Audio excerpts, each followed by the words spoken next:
high top hikers on. A little extra traction on those boulders. There have been a few cars in the park already. It's 4:30 in the morning. I don't think there'd be many cars out here, but I was mistaken.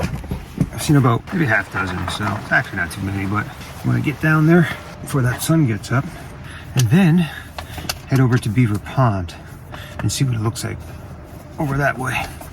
All right, let's go.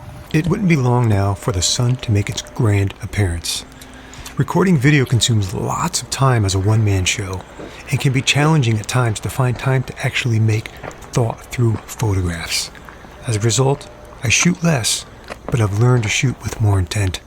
And this morning already consumed much of my time shooting video. I needed to get into the right mindset. Boulder Beach is a gem for photographers. A little bit of a balancing act over the boulders, but so much potential for landscape photography. Boulder Beach is often overlooked, as its location is somewhat hidden in plain sight.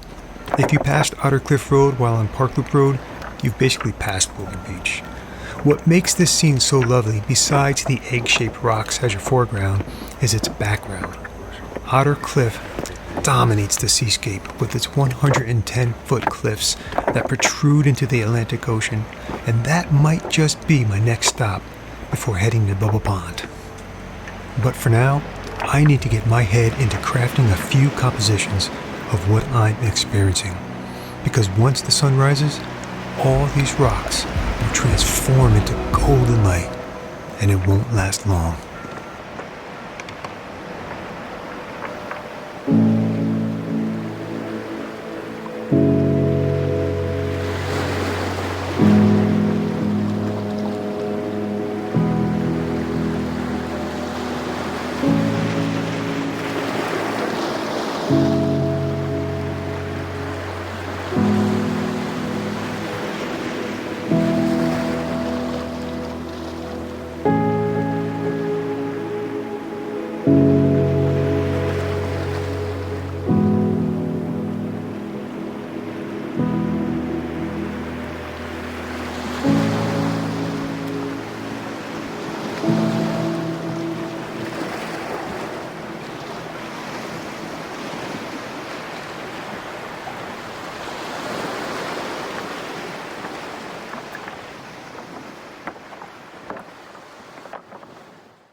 A simple 1-minute drive or 7-minute hike to Otter Cliff, and you open an entire world of photogenic magic.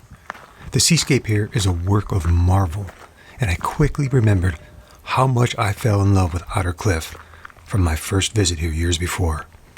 Intimate nature scenes can be crafted here. The possibilities are endless. Astonishing rock formations, shapes and lines. Beautiful gnarly spruce survivors cap the precipice, alongside other coniferous evergreens with endless ocean views that cause the mind to reflect. Today is a good day to be alive. I am in awe of this moment, in this magnificent place. The balance of nature is incredible and deadly. She has no mercy, and she is to be respected and feared. One misstep here, and it's 2.5 seconds to sudden death. I am very aware of my surroundings. What a lovely morning. Hanging out here at Otter Cliff Overlook. It's a long way down. It's always amazing to see gnarly trees growing out of granite. Like life just finds a way. I'm always so drawn and attracted to them. I tried photographing several of these solo trees here, and I'm having some difficulties. I may have gotten one good shot. Just can't seem to get the positioning right, and I'm not going to do something foolish like walk off the edge while I'm looking through my viewfinder. But yeah, I did work some angles and hope to have something. It's just, it's beautiful. It's just enjoying this morning light, this beautiful breeze, this weather,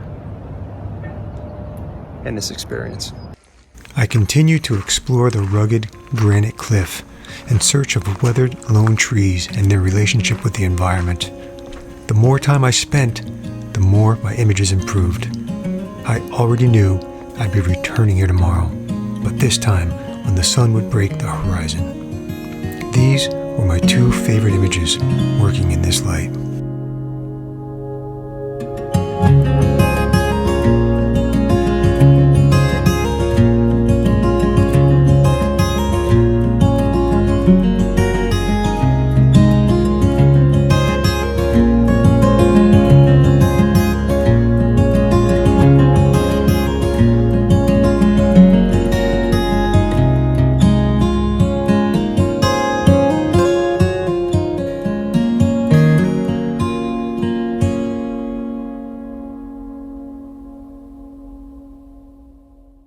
Okay, this was just quite lovely working the Otter Cliff area, some of the trailheads and the cliffs, and wow, I'm just in a state of peace right now. Really just enjoying this morning. I kind of don't want to leave here, but I did have plans to go to Bubble Pond, and the later I get over there, the lesser chances I get of having the place a little bit quieter or even finding a parking spot. In fact, it's already 7 o'clock. So we'll head over to Bubble Pond. Should be some decent light now, still soft enough. And then back to camp for some coffee and breakfast. This was nice.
That was lovely.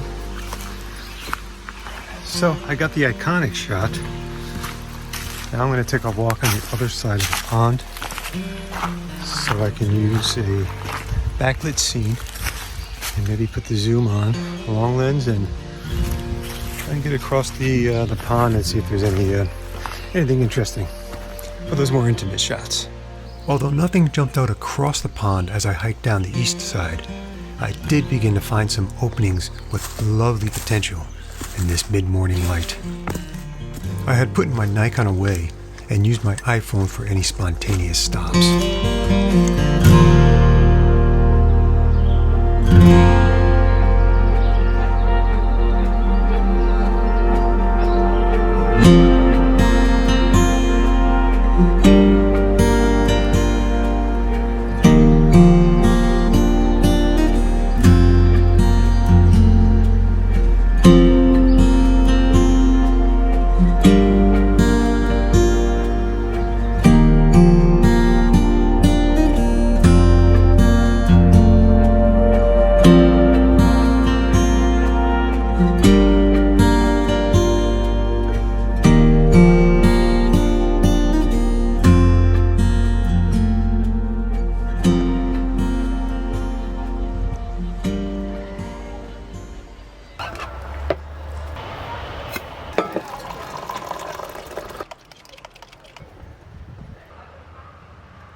Hey, all right, all set with breakfast. Camp is cleaned up. For late morning, we are headed to Sieur de Monts and Jesup Path, and that is going to be fun. So without further ado, like many locations in Acadia, if it isn't busy, it's very easy to reach many of the park's attractions within minutes, and by camping in Blackwoods Campground, I'm even closer. Sieur de Monts and Jesup Path make up the land George Dorr acquired in the early 1900s, and essentially the beginnings of Acadia. If you own Colleen Minnick's book, Photographing Acadia National Park, which I mentioned in an earlier episode, she briefly covers the history of Mr. Dorr's last-minute transaction that literally changed everything. So this is where it all began. Discovery of a hidden spring of fresh water, a defaulted loan, and quick decision-making of George Dorr to acquire the property with first right of refusal towards any would-be buyers. After successfully purchasing the 10-acre tract, he built the octagonal spring canopy, and today the spring still flows beneath it. All right, we are in the wild gardens of Acadia, and it's broken up into 13 different culture of plants. This, of course, It's the ferns. So we're going to walk through here, and then from here we'll go ahead and do the Jesup Path. Jesup Path is like walking into a fairy tale. Within seconds, you're transformed into a forest of white birch trees and a sea of dancing grass. Ferns adorn your traverse through the boggy and mysterious woodland. I wondered what a night walk would be like here. During my walk, I kept watch for subjects that evoked my interest.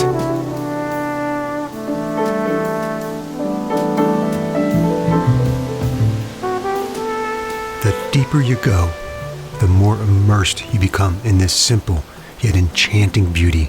It's as if you can hear the birch trees whispering in the wind.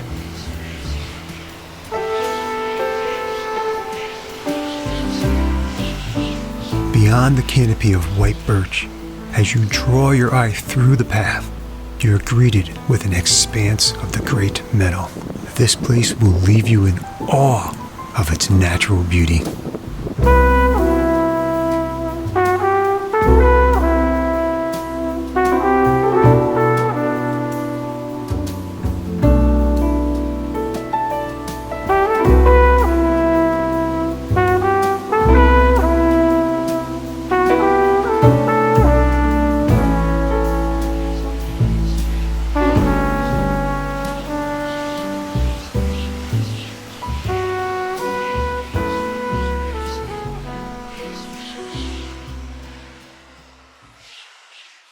I returned to camp for a nice afternoon rest.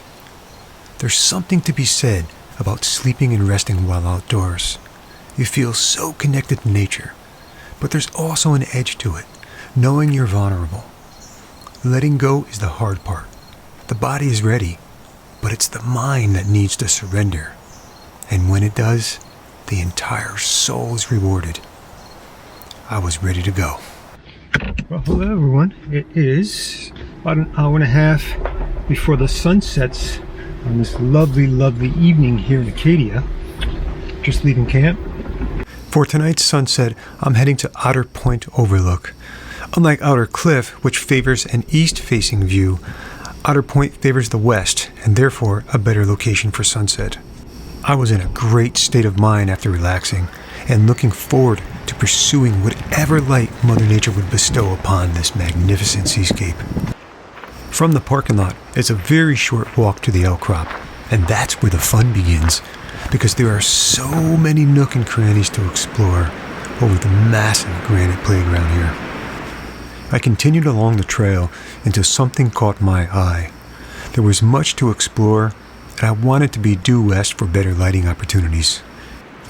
I still had time, but if you're a landscape photographer, I'm sure you know the feeling of fleeting light and the anxiety we often feel while searching for compositions while chasing the light. It's a head game for me that I'm constantly trying to master, to relax and be in the moment rather than fighting it. But I digress.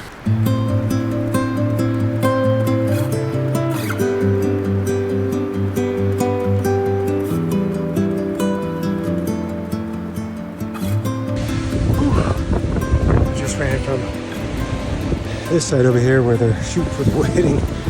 I ran to the other side over in the west, and I realized when I got over there that I was missing something.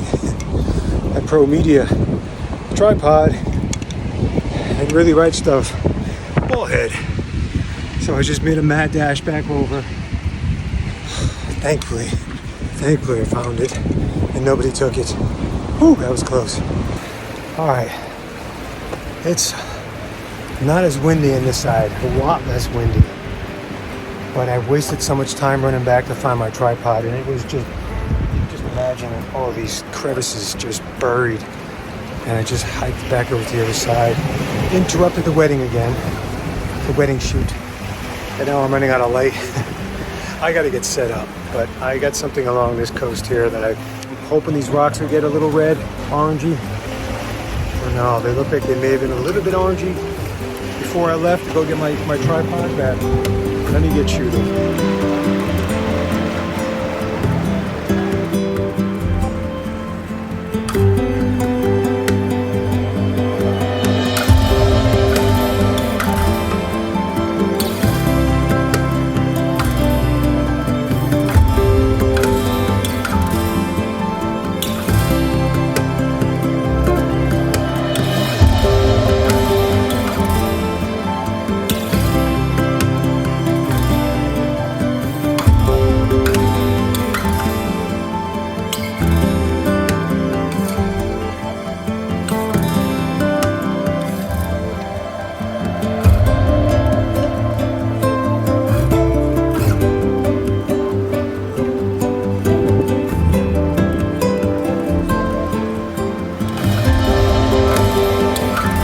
Join me in 2 weeks for the final episode and my last full day at Acadia as I try again to capture Georgian Pond for my large wall print goal. Until then, thanks for watching and get out there and enjoy nature.